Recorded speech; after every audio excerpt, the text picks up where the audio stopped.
Before we cast any foundation concrete, the soil base must be properly prepared.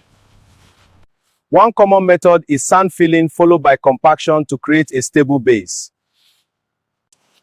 The sand must be spread in thin layers. If the layer is too thick, proper compaction will not occur. Water is sometimes added to help the sand particles settle. Then we compact it using a rammer or plate compactor to remove air gaps. A well-compacted sand base improves load distribution and foundation stability before blinding concrete or footing reinforcement is placed. Before using reinforcement in construction, you must know the type of rebar you are working with.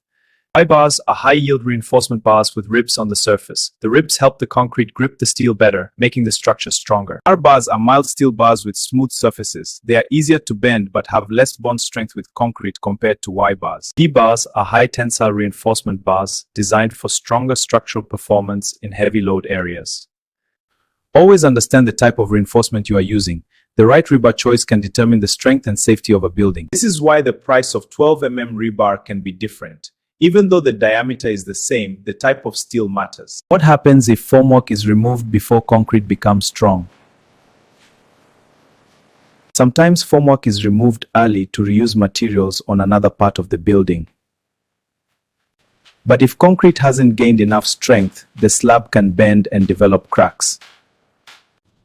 Formwork should only be removed after concrete has gained enough strength. Waiting a few more days can prevent serious structural problems. Every earthquake-resistant building starts from the foundation, not the roof. Before anything goes up, the ground must be properly prepared, compacted, and reinforced. This is where strength begins, deep inside the earth. The first key material is high-strength reinforced concrete. Good concrete must be properly mixed, well compacted, and free from air gaps. This increases its strength and prevents cracking during ground movement. Concrete is strong in compression, but weak in tension. That's why steel reinforcement is essential. Steel bars absorb stretching forces during earthquakes, preventing sudden failure. To resist earthquakes, rigidity alone is not enough. Flexibility is key. Rubber-based isolators absorb shock and reduce the force transfer to the building. This keeps the structure stable even during strong shaking. In weak soil areas, strong materials alone are not enough. Reinforced concrete piles are driven deep into stable ground. These materials ensure the building stands firm, even when the surface shakes. The best materials can still fail if not properly used.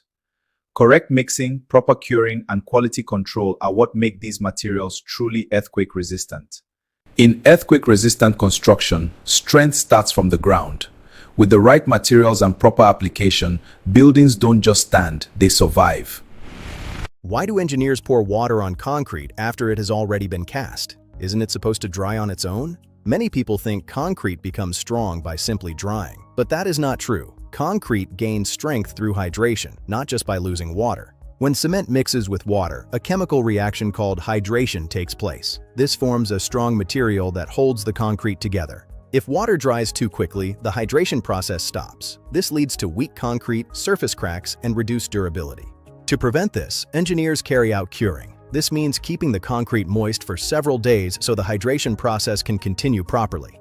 Proper curing increases strength, reduces cracks, and makes the concrete more durable and long-lasting. Adding water after casting is one of the most important steps in building strong and safe structures. No curing, no strong concrete. Now, before we pour concrete, we must add concrete cover. This cover protects the reinforcement from corrosion and fire. Without it, your slab can weaken. Make sure your reinforcement is not touching the formwork. Good concrete cover member crosses stronger slab and longer building life. Did you know a building can start failing before it is even completed just because of rusted reinforcement bars? Steel reinforcement is the backbone of concrete structures, but when rebars start to rust, the entire building can become dangerously weak. When steel rusts, it expands. This expansion pushes against the surrounding concrete, causing cracks and structural damage. As corrosion continues, the bond between concrete and steel reduces. This weakens the structure and can eventually lead to failure. To prevent corrosion, always use clean steel reinforcement, proper concrete cover, and quality construction practices. Did you know? A building can fail before it even starts?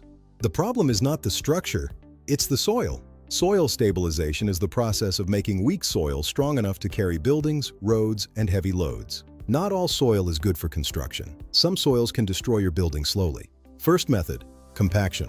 Machines press the soil tightly to remove air and increase strength. Cement can turn weak soil into a strong base, almost like concrete.